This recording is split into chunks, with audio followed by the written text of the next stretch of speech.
Apresentação, mas é importante nós fazermos esse momento especial. Nós queremos agradecer ao Senhor por estar conosco.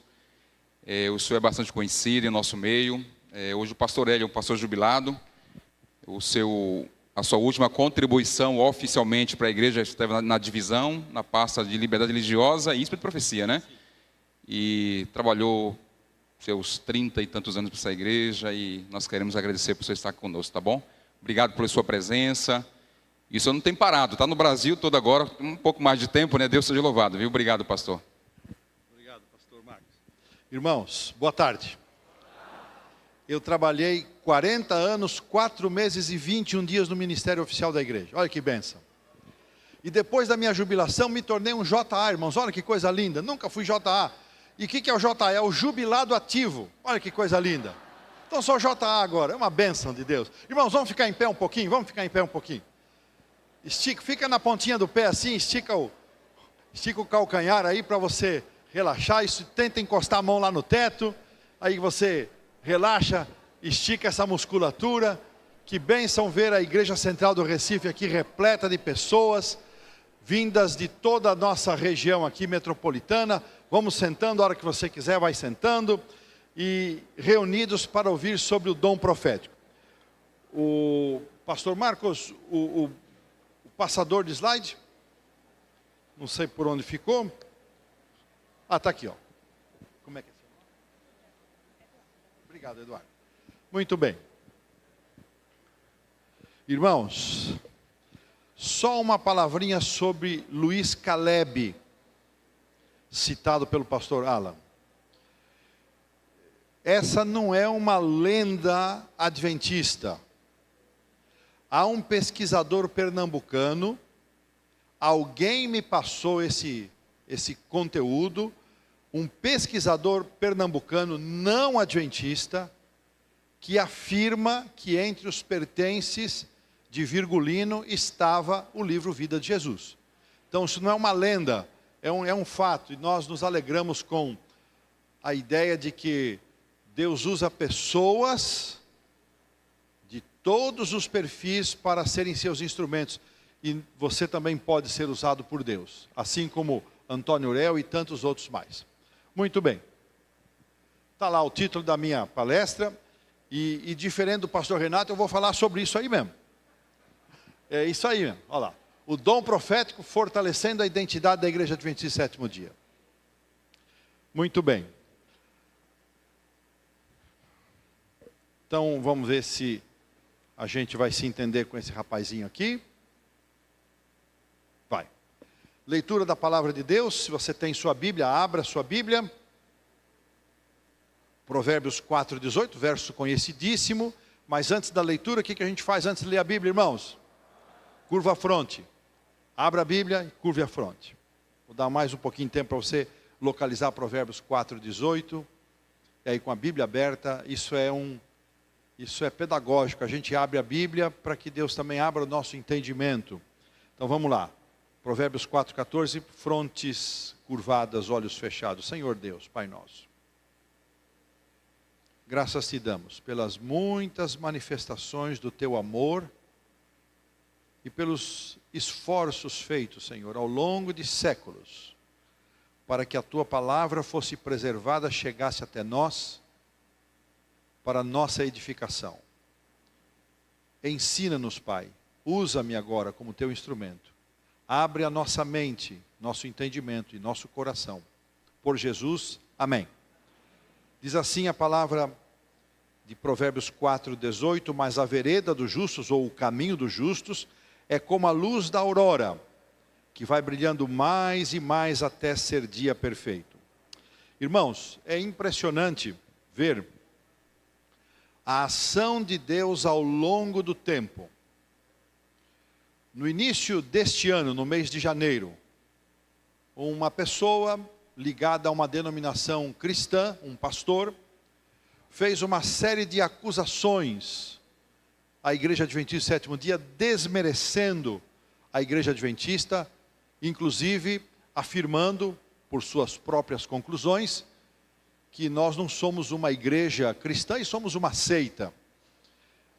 na ignorância dele, na maldade do coração dele, porque ele falou muitas inverdades, entre as inverdades que ele mencionou, isso ganhou repercussão aí de milhares e centenas de milhares de pessoas. Ele faz uma acusação de que as nossas doutrinas chegaram até nós porque nos foram dadas por Ellen White e que nós idolatramos Ellen White. Duas inverdades sem tamanho, desmedidas. Primeiro, nenhuma doutrina adventista foi dada a nós por meio do dom profético. O dom profético atuou como confirmador dessas doutrinas, nunca como recebedor e transmissor. Ellen White confirmava ou dizia, vamos avançar, vamos estudar mais. E jamais idolatramos Ellen White. Os escritos de Ellen White nunca foram dados para substituir a Bíblia, para completar a Bíblia, para tomar o lugar da Bíblia, absolutamente não. Para nos conduzir para a Bíblia, para nos conduzir para Jesus.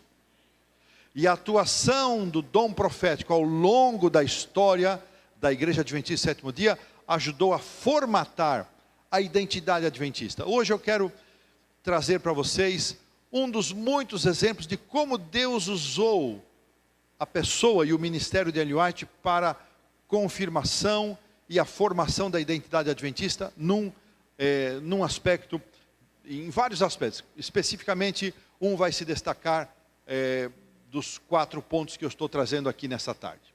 Então, primeiro, sobre a escravidão. Irmãos, é muito interessante a história de como Ellen White lidou com o assunto da escravidão. Esta foto dela é de 1859. É a primeira foto de boa qualidade que nós temos dela. Uma anterior de 1857, ela não tem qualidade, ela aparece ao lado do esposo e do filhinho, mas é uma relíquia. Esta é desse ano. Neste ano, 1859, Ellen White, irmãos, vamos recordar, ela estava com 15 anos de ministério aproximadamente. Ela é do ano de 27, então ela estava aí com 32 anos, jovem, ainda muito jovem. Mas ela teve a coragem de se posicionar em relação a um assunto, que é o assunto da escravidão. Em 1850, os Estados Unidos promulgaram uma lei chamada Lei do Escravo Fugitivo, que obrigava os cidadãos americanos a denunciarem a presença de escravos fugitivos e, em havendo possibilidade de aprisionarem esses escravos, chamarem alguma autoridade para que eles fossem recolocados nas suas fazendas de origem. Qual foi a posição de Ellen White a respeito deste assunto? Com base em Atos capítulo 5, 29, Ellen White, ela conclamou os adventistas que ainda não éramos do sétimo dia. O nome só seria estabelecido no dia 1º de outubro de 1860. Ela conclama os adventistas a desobedecerem esta ordem. Ela fez uma conclamação para a desobediência civil. Irmãos, tem que ter muita coragem para isso. Com base em Atos 5, 29. Eu fico pensando, irmãos, nós vamos viver um tempo, não sabemos a que distância estamos desse tempo. Se muito ou se pouco, não é esse o fator que importa. Em que haverá uma lei em que nós não poderemos obedecer se quisermos permanecer fiéis a Deus. Que decisão nós iremos tomar? Para a gente pensar. Ellen White conclamou os adventistas, sabatistas, ainda não do sétimo dia, para que desobedecessem esta ordem. E ela foi mais. Ela ainda disse o seguinte: quem não desobedecer não merece permanecer membro da nossa comunidade. Olha que postura. O que ela escreveu sobre o assunto da escravidão? Primeiro, ela repudiou a ideia de que o escravo fosse propriedade de seus senhores. Deus é o único legítimo Senhor de todos. Ela defendeu a igualdade das raças. Deus é Deus de todos. Ela considerou a posição pró-escravidão como procedente do diabo e considerou essa prática um pecado amaldiçoado pelo céu. O que mais ela falou sobre escravidão? Ela aconselhou a igreja. Irmãos, nós estamos falando de igreja. 1859, quantos membros nós tínhamos? Bom, em 1863, quando a Associação Geral foi organizada, 4 anos depois desse período, eram 3.500 adventistas. Então nós estamos, quem sabe, aí falando de 2.000 pessoas, 2.200, não sei o número certo, mas ela aconselhou que a igreja deveria remover da comunhão algum adventista que tivesse ou promovesse pontos de vista escravagistas. Ela definiu a escravidão como uma mancha na história da nação norte-americana. E agora eu vou passar bem rapidinho. Ela afirmou que os norte-americanos não faziam nenhum esforço para acabar com a escravidão e eles não estavam isentos de responsabilidade. Ela defendeu que a igreja deve trabalhar em favor dos oprimidos. Olha aqui, irmãos, há detalhes nessa postura que não se aplicam só ao tema da escravidão. O trabalho pelos oprimidos, nós como igreja adventista temos uma responsabilidade com os oprimidos da sociedade. Nós não pregamos um evangelho social, nós pregamos um evangelho muito mais amplo do que isso, mas isso não nos isenta das responsabilidades sociais. O que mais ela disse? Cristo morreu por todos, e o Senhor olhava, diz ela, com tristeza para a escravidão negra. Ela afirmou ainda que Deus ama a todos e não faz diferença entre as pessoas, exceto por uma sensibilidade adicional por aqueles que sofrem. Finalmente, ela declarou que todo o sistema de escravidão tinha a sua origem em Satanás, e ali embaixo está a fonte. Agora, irmãos, olha o que ela escreveu. Eu encontrei essa citação num livro de Herbert Douglas, Profecias Surpreendentes, na página 12, e ele menciona nesse livro que essa citação foi publicada na Review and Herald em 1966, possivelmente um bom tempo depois, não sei quanto tempo depois ela ter escrito, provavelmente final ali do século XIX. Sei que o que vou falar agora me trará conflitos. Quisera não tê-los, pois já basta os conflitos que parecem perdurar nos últimos anos. Agora, olha isto aqui, irmãos. Mas não é minha intenção viver como uma covarde, nem morrer como uma covarde, deixando minha obra por fazer. É meu dever seguir os passos do mestre. Olha aqui, irmãos, que coisa linda. Lições transversais. Nós precisamos pregar aquilo para o que nós somos chamados para pregar. Ao fazermos nossa pregação profética, já foi dito aqui, somos uma igreja de origem profética, com uma missão profética e um destino profético, portanto um movimento profético. Nós temos uma mensagem a transmitir. Nós não precisamos ser mal educados, homofóbicos, odiosos ou desmerecer as pessoas, mas a mensagem tem que ser dada, ela tem que ser passada. E agora, irmãos, olha essa frase, o texto é longo. Hoje de manhã eu abracei pastor Mozaniel aqui na igreja. Quem conhece Mozaniel? Uma inspiração, né? Ele foi casado com a irmã de quem? José Mascarenhas Viana. Faleceu a esposinha dele. Viana, um grande evangelista que morreu aqui nesta cidade, de um ataque fulminante do coração. Ele dizia o seguinte, irmãos, que em citações longas, até os anjos dormem. E eu não quero nenhum anjo dormindo aqui, mas hoje o pó do Viana vai se remexer um pouco na sepultura, porque eu vou usar umas citações longas. Eu fico triste de perturbar Viana, o pó de Viana na sepultura. Algumas citações mais longas, mas eu vou tentar não lê-las inteiras. Mas olha a primeira frase desta citação. O Deus do branco é o Deus do negro. Ponto final. O que os irmãos dizem? Amém. Irmãos, veja. Esse assunto ainda é assunto atual nos Estados Unidos da América do Norte. Vez por outra surge alguma coisa lá. Qual foi o posicionamento profético a respeito disso?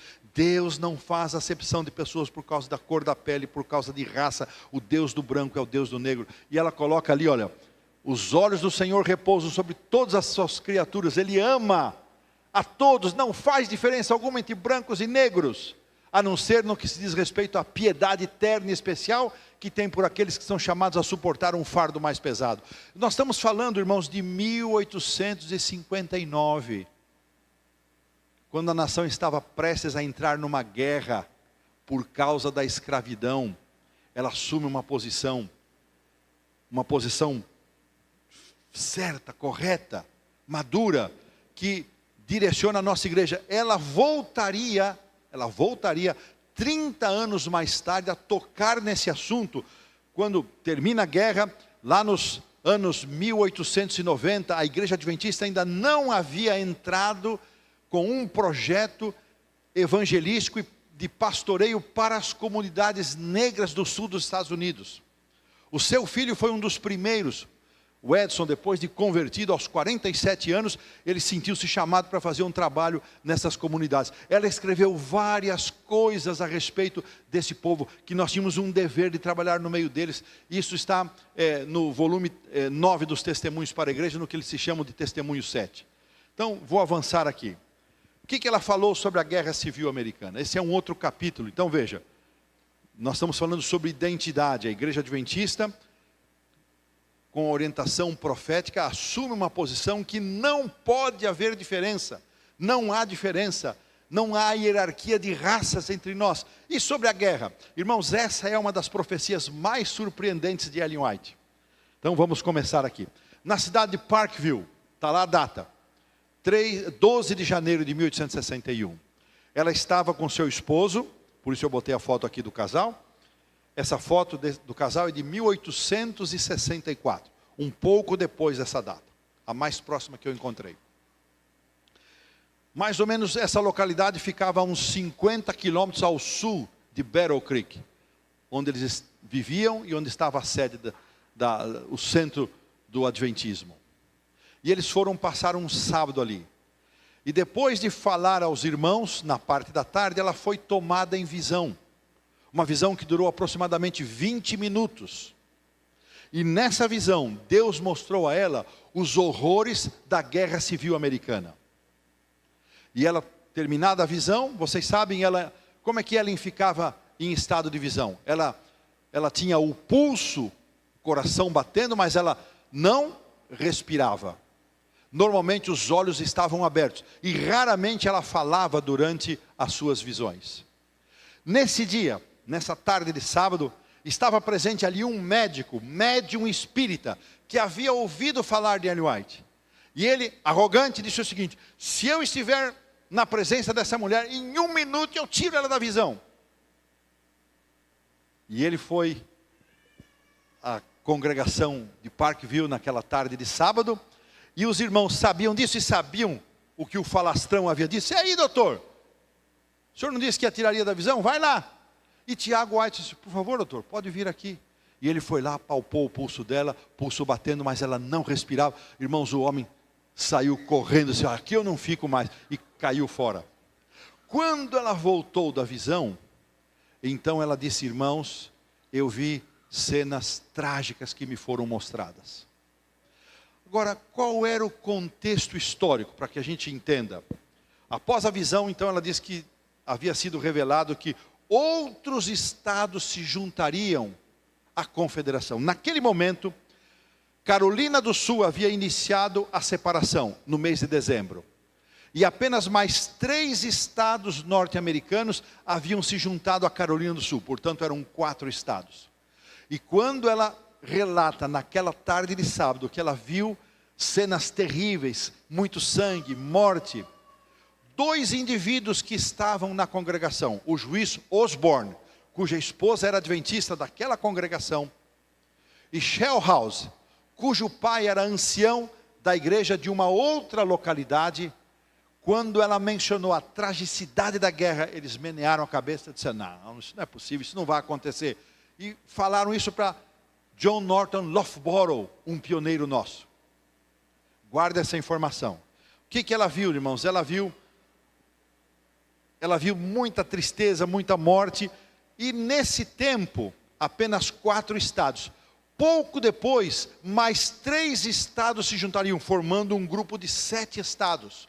Mas qual era o pensamento naquela época? Lincoln, já eleito presidente, no dia 2 de março, 2 dias antes da sua posse, ele pronunciou um discurso na cidade de Filadélfia, e ele disse o seguinte: a crise, o pânico e a ansiedade do país, neste momento são artificiais, ou seja, não existe sentido para preocupação. O indivíduo que estava redigindo a Constituição dos Confederados disse: não vai haver guerra. Esse era o pensamento. Dia 12 de janeiro, Deus mostrou a ela que haveria uma guerra trágica, triste, sangrenta, e que não seria curta. E eles acreditavam que não haveria guerra, ou se houvesse guerra seria algo muito curto. Muito bem. Dia 12 de abril de 1861. A famosa batalha do Fort Sumter, em Charleston, Carolina do Sul, marca o início da Guerra Civil Americana.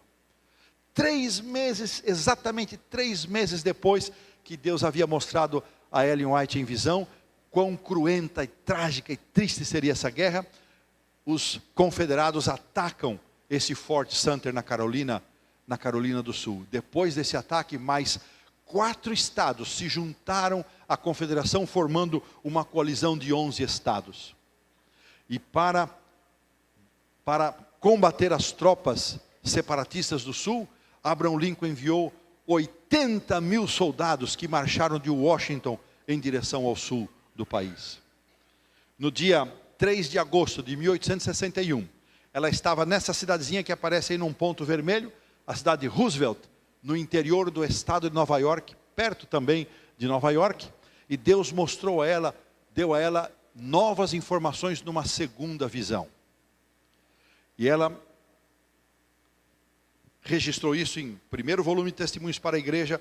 As 2 páginas é que a página inicial é já da edição atualizada. A página que está entre colchetes é ainda a edição da capa vinho. A primeira da capa cinza, a segunda da capa vinho. Não vou mais mencionar isso, os irmãos já sabem. Por isso tem 2 paginações, a atualizada e a anterior. Olha lá.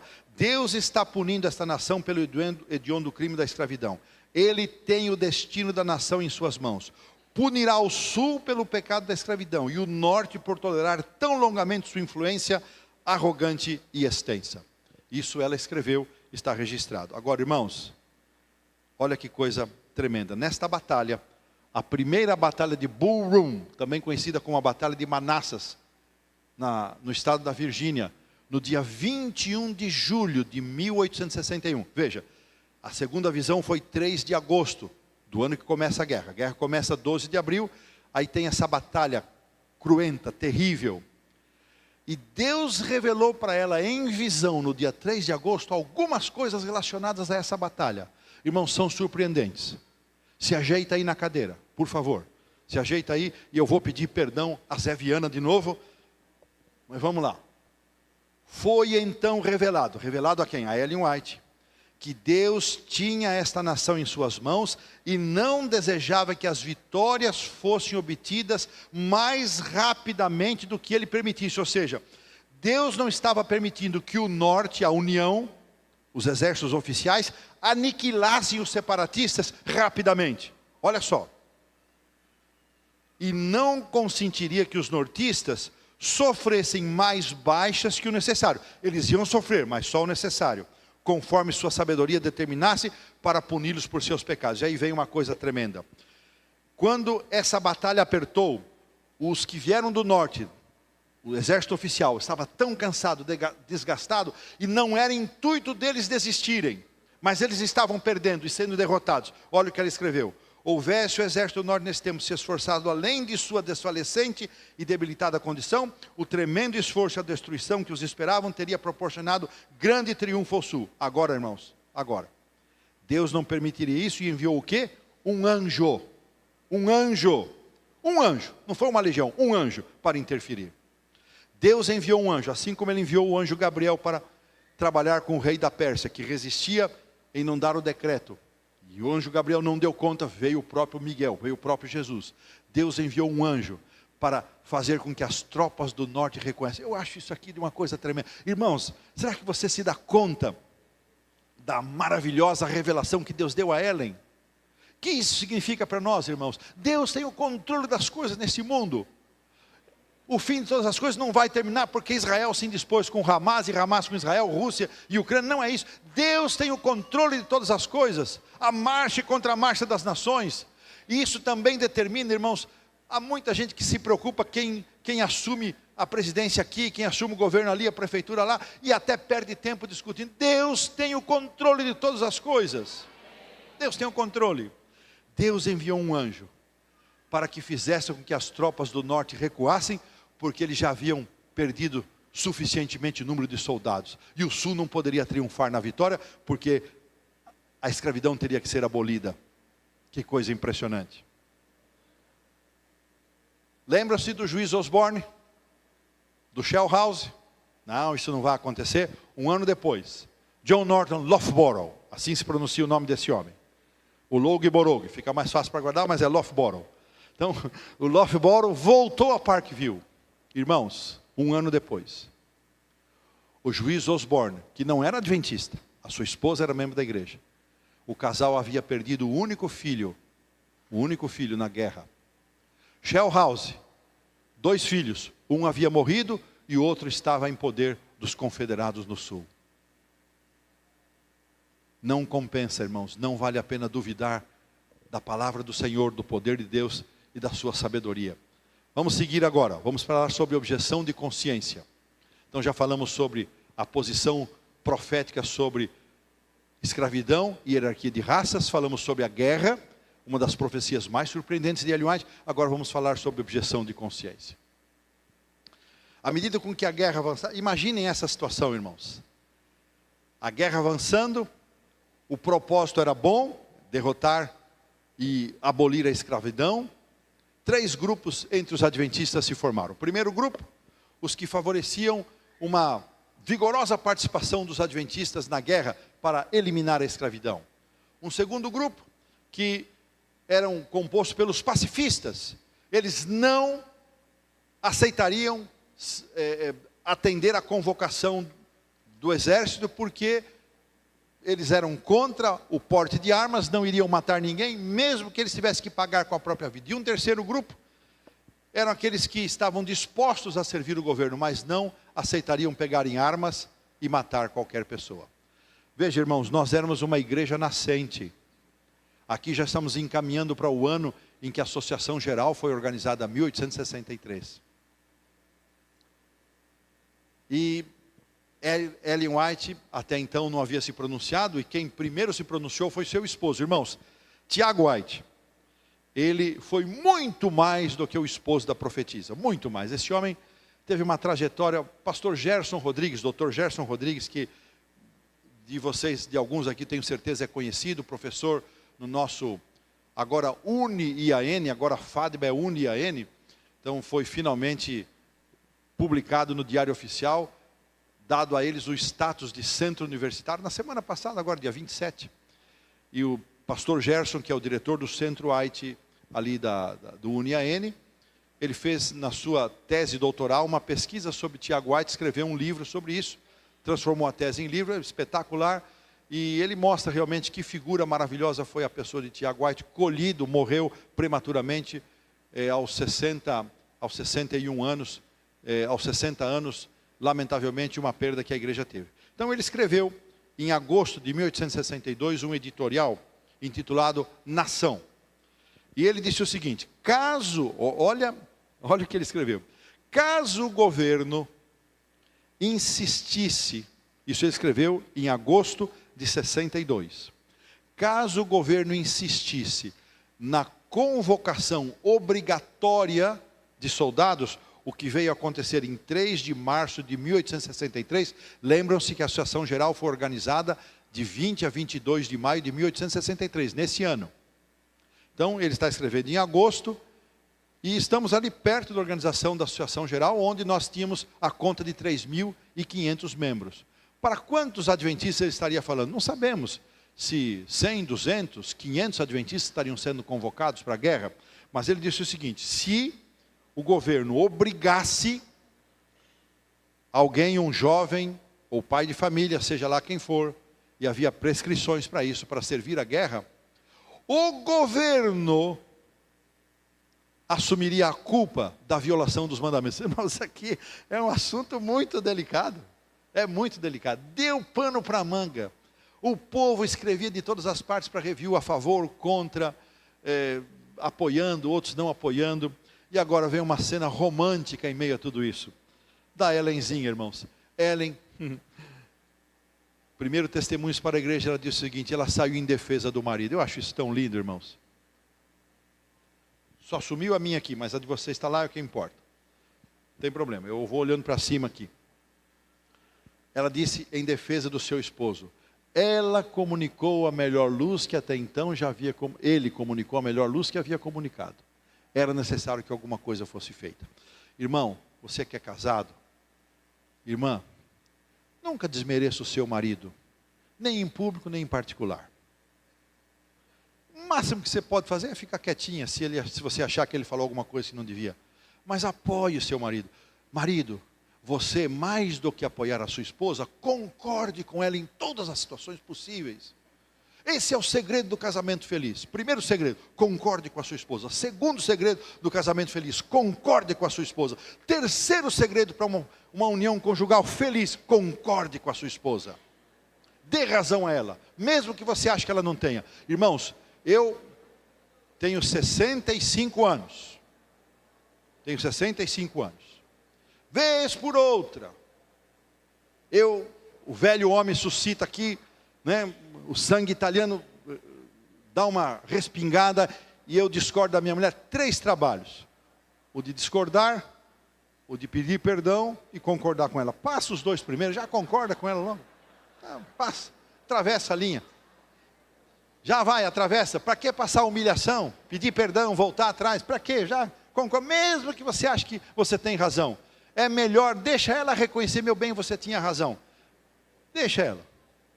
Então, mas eu acho lindo, ela sai em defesa do marido. Ela escrevendo a uma irmã nossa na Virgínia, escreveu uma carta, dizendo, olha, era o que nós tínhamos para aquele momento. Veja, irmãos, qual foi o texto do início que nós lemos? Provérbios 4, a luz é progressiva. Naquele momento, era o melhor que podia ser feito. Era o melhor que podia ser feito. Mas olha depois o que ela escreveu. O que ela escreveu mais? Agora uma revelação. Testemunhos para a Igreja, volume 1. Foi-me revelado de que o povo de Deus, que é seu tesouro particular, não pode envolver-se nessa guerra, pois ela se opõe a todos os princípios de sua fé. No exército eles não podem obedecer à verdade e ao mesmo tempo atender às ordens de seus oficiais. Haveria uma contínua violação de consciência. Então veja, num momento Tiago diz, olha, se vocês forem convocados, vocês vão. E se obrigarem vocês a pegar em armas, vocês vão pegar em armas e os pecados vão ser tributados ao governo. Depois ela disse, não, nós não podemos fazer isso. Uma luz adicional. Uma luz adicional. Há um caso muito interessante. A Iowa foi uma das primeiras associações a serem organizadas ainda antes da Associação Geral. A primeira foi Michigan.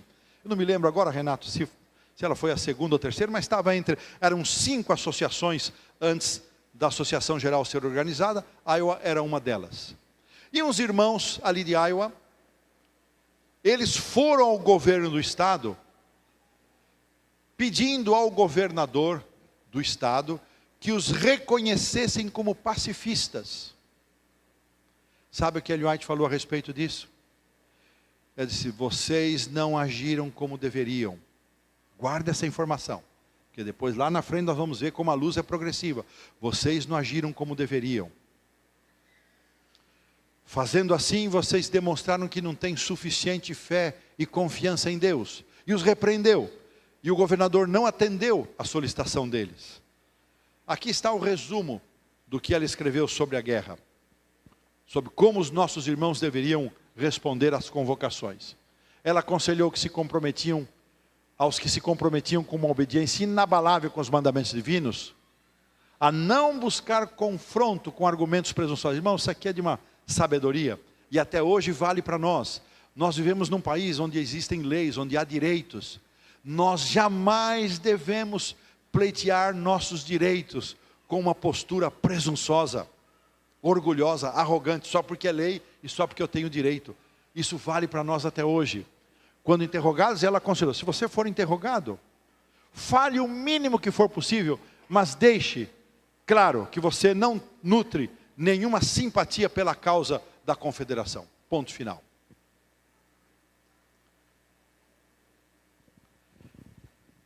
Em julho de 64, jamais para o fim da guerra, o governo criou um expediente para reconhecimento dos pacifistas, daqueles que não aceitavam portar armas, e a igreja enviou Andrews para Washington, e essas palavrinhas que estão entre aspas, foram registradas pelo próprio Andrews, isso está na enciclopédia Ellen G. White, é uma citação dele, e a igreja em 30 de agosto de 64, perto já do fim da guerra, que terminaria em 9 de abril de 1865, ela obteve o reconhecimento de não combatente.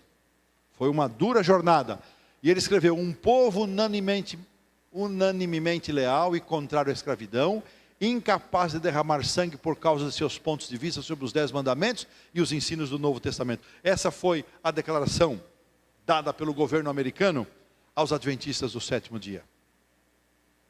Vejam como Deus usou o dom profético para ajustar a posição inicial de Tiago White e nos trazer para uma postura que até hoje nós defendemos, a postura de não combatentes, de não portar armas, de não tirar a vida, uma defesa pró-vida. É realmente maravilhoso e impressionante como Deus conduz a sua igreja. Aí está um selo americano, celebrando o final da guerra no dia 9 de abril de 1865, aquele primeiro nome de difícil pronúncia, Appomattox, é a cidade onde isso aconteceu. Muito bem. Vamos para o último bloco. Irmãos, vocês estão comigo aqui? Firmes, animados? Sim? Maravilha. Vamos para o último bloco. E vamos considerar então 3 aspectos que surgiram após a guerra. E vamos ver como o dom profético ajudou a consolidar a identidade adventista diante dessas 3 questões. Então, ao pó do Viana de novo, irmãos, se remexendo. Oh, meu Pai. Irmãos, aqui tem muita lição para nós, é história, lição, é ensinamento precioso.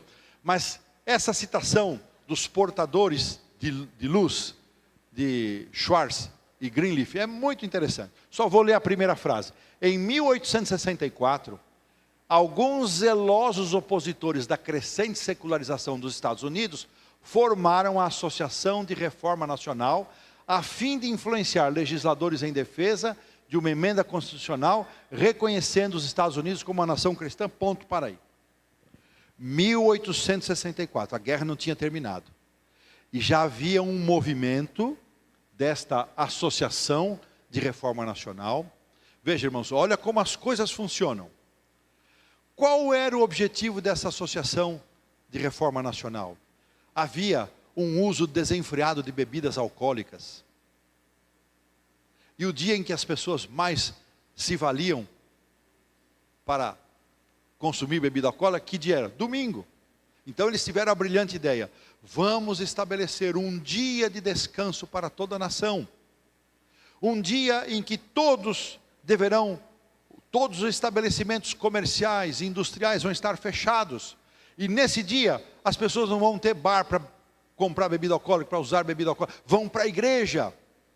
Mas é assim que as coisas funcionam? Claro que não. Mas eles começaram a trabalhar. Irmãos, 1864. Guardem essa data para ver como é que as coisas funcionam. E aqui vem nos dizendo que houve um movimento nacional em defesa de uma lei dominical. Esse assunto nos interessa muito de perto. Uma lei dominical que ajudasse a refrear a imoralidade. E olha o que diz ali, o público, da metade para baixo, o público se dividiu em 2 campos. Um pretendia defender a moralidade e o outro reivindicava a consciência e a liberdade pessoal. Uns defendem a moralidade. Vamos acabar com essa bebedeira sem freio. Não, vamos defender a liberdade religiosa. As pessoas vão beber porque querem beber. De que lado ficaram os adventistas? Por incrível que pareça, do segundo grupo. Não é que eles estavam a favor da bebida, de jeito nenhum, mas eles prezavam a liberdade de consciência, afinal é uma escolha pessoal. Pastor Renato, eu descobri que em 1884, nós publicamos, isso aqui não é o folheto adventista, existe esse folheto por aí hoje, e eu não consegui descobrir quem que publica ele, mas nós publicamos um folheto, 500 mil números, em 1884, com esse nome, da Sabbath Sentinel, para mostrar para o povo americano qual era a posição adventista em relação à guarda do sábado e à guarda do domingo. Não há nenhuma foto dele, não há nenhum registro do seu conteúdo, do seu design, absolutamente nada, não existe. Mas eu não sabia dessa informação, descobri agora ao preparar esse tema. E é interessante isso, 1884. Agora sim, 1886, Aí nós lançamos esta publicação da American Sentinel. E o grupo Adventist Pioneer Library, eles juntar os 12 primeiros números da Sentinel, da American Sentinel, e eles vendem aí, se você pode encontrar, acho que no Amazon, em algum lugar, isso é um produto que é vendido por eles. Aqui não é a propaganda para vocês comprarem, é só dando a informação. A igreja começou a publicar em 1886, esta publicação. É a primeira vez que os adventistas vão publicar algo sobre liberdade religiosa. Agora veja, irmãos, 1864, aquela associação já estava trabalhando pela guarda do domingo, pela lei dominical. 1884, nós damos uma resposta com aqueles 500 mil folhetos. 1886, nós publicamos essa revista. Agora, olhem o que Ellen White escreveu ao presidente da Associação Geral. Isso aqui, irmãos, eu fico até elétrico, vontade de chutar, não sei, arrancar o paletó, tão elétrico que eu fico com esse negócio. Olha aqui, ó. Ela escrevendo. Onde é que está isso? Carta 55, 1886, segundo volume de Mensagens Escolhidas. Página 334, 335. Não está aquela outra porque eu só tenho ainda a versão antiga. Ela escrevendo ao presidente, George E. Butler. Esse homem renunciou em 1888, não aguentou a mudança da compreensão da graça da justificação pela fé, ele renunciou, não quis seguir. Mas olha o que ela escreveu. Indagais relativamente à direção que deve ser seguida no assegurar os direitos do nosso povo para adorar segundo os ditames de nossa própria consciência. Para quê? Lembra-se o que ela fez com o povo de Iowa? Repreendeu porque eles foram buscar a condição de pacifistas. 22 anos depois, olha a posição que ela vai assumir. Isto foi uma preocupação para a minha alma por algum tempo, ou seja, será que nós devemos lutar pelos nossos direitos ou não? Isso perturbava ela. Deus mostrou para ela isso. Irmãos, isso não veio por uma visão que foi dada a ela. Foi o amadurecimento da vida. Depois Deus vai confirmar isso para ela. Se seria uma negação de nossa fé e prova de que nossa confiança não estava plenamente em Deus. Mas lembro-os muitas coisas que Ele tem me mostrado no passado quanto a coisas de caráter semelhante, como sorteio e outras. Posso dizer no temor de Deus, é direito fazermos tudo ao nosso alcance para desviar a pressão que está sendo imposta sobre o nosso povo. Ela fala sobre a lei dominical. Era dever nosso trabalhar por isso. Veja, lá no início da guerra, final da guerra, 64, ela não tinha certeza, repreendeu o povo de Iowa. 22 anos depois, ela teve uma compreensão diferente. Tiago White assumiu um posicionamento, pouco depois ela mostra um passo além. Provérbios 4,18, a verdade é progressiva. Então veja, irmãos, por isso que a igreja tem um ministério até hoje de liberdade religiosa, que luta pela preservação do nosso direito de adorar de segundo os ditames da nossa consciência. E isso vai valer, irmãos, até que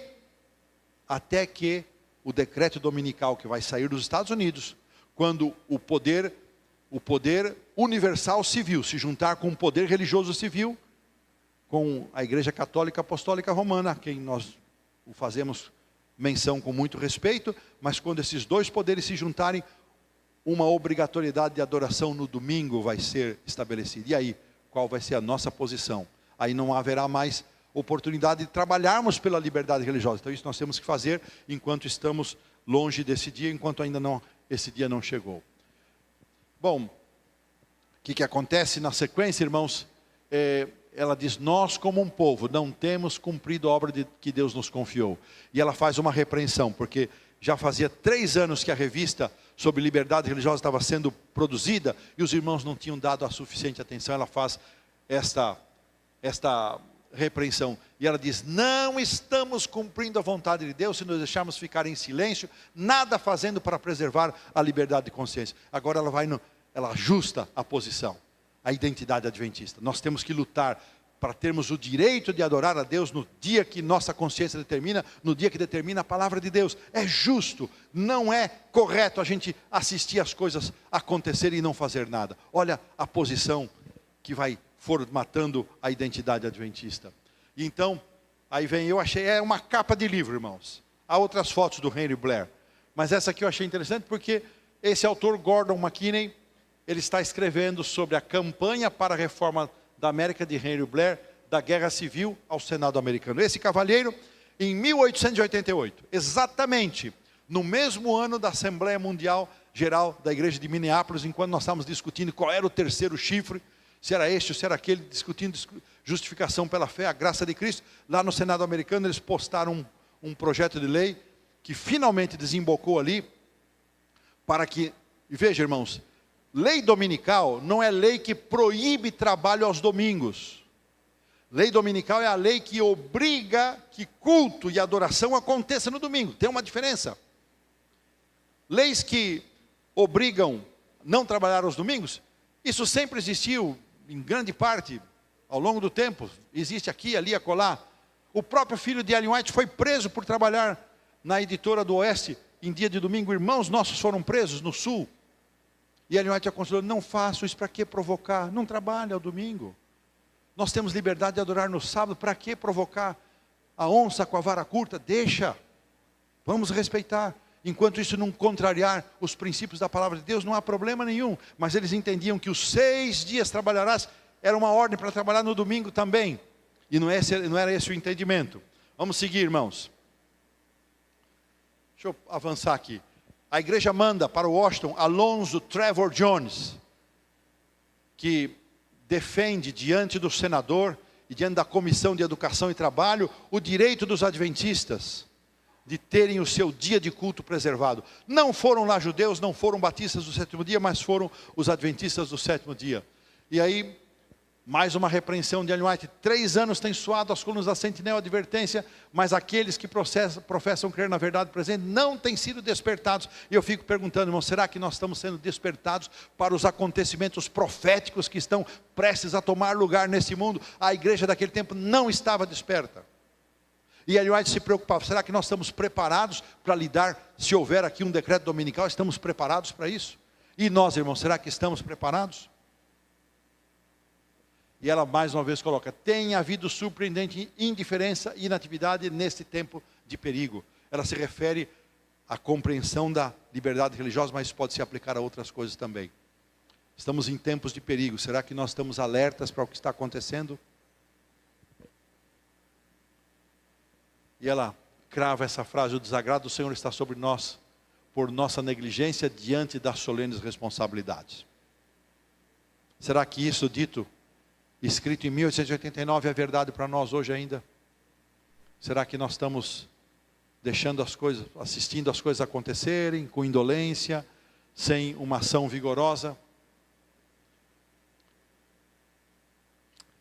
Última linha ali, irmãos. O projeto de lei Blair fracassou, não prosperou. Mas esses anos foram anos de muita oração, de muita luta espiritual. Mas o projeto de lei que estabelecia o domingo como único dia de culto não funcionou. O que resultou disso? A igreja estabeleceu esta associação, a International Religious Liberty Association, que é a mais antiga entidade do mundo em defesa, promoção e proteção da liberdade religiosa, e é uma entidade adventista. Então, agora quero ir para o final. Essa é uma das histórias mais fantásticas de Ellen White. Eu amo. No final de 1890, ela estava numa série de viagens, e com um itinerário forte, e fim de dezembro ela voltaria para Battle Creek, para sua casa. Nesta cidade, Salamanca, esse é um cartão postal, a antiga estação ferroviária da cidade. No dia 3 de novembro de 1890, Deus deu a ela uma visão.